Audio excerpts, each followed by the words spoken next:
There are ways right now to work on building your readiness. Okay. One of them is starting to get comfortable with managing your own time.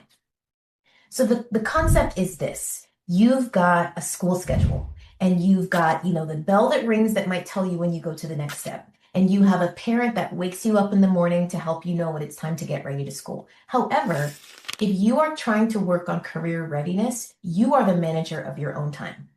So that means you are going to block your non-negotiable time on your schedule. Maybe you start using a Google Calendar or some other kind of calendar app, and you start blocking your own time for when you're going to do homework, when you have practices, when you have band rehearsals, etc. That's a career readiness skill right now you can get more comfortable with, is managing your own time.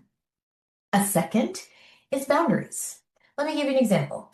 If you were somebody like me, when I was in high school, I was in band, I had National Honor Society, I had another extracurricular club, and I was sharing my mom's time with my sister because we didn't all have cars.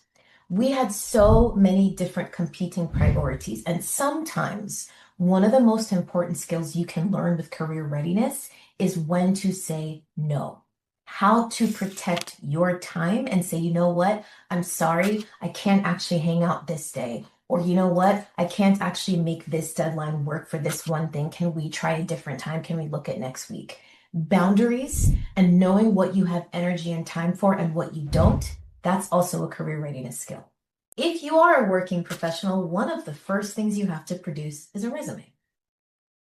Now, you might be saying, Dr. Alicia, I've never worked anywhere in my life. How am I supposed to have a resume? I understand. I work with high school students all the time.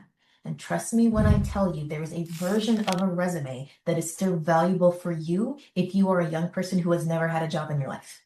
Okay, we're going to talk about the differences. So let's say you don't have work experience.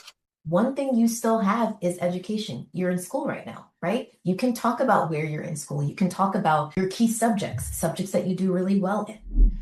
Chances are, if you're thinking about applying to college, you're already thinking about how to make yourself an attractive candidate. Maybe you're volunteering somewhere.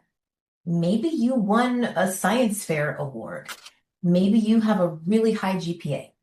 Maybe you have other extracurricular activities. Maybe, like my niece, you did a computer programming summer program last summer. That goes on a resume too. There are still plenty of things that you have that belong on a resume, even if you have never worked. This is just an example list to get you started. Maybe you speak more than one language.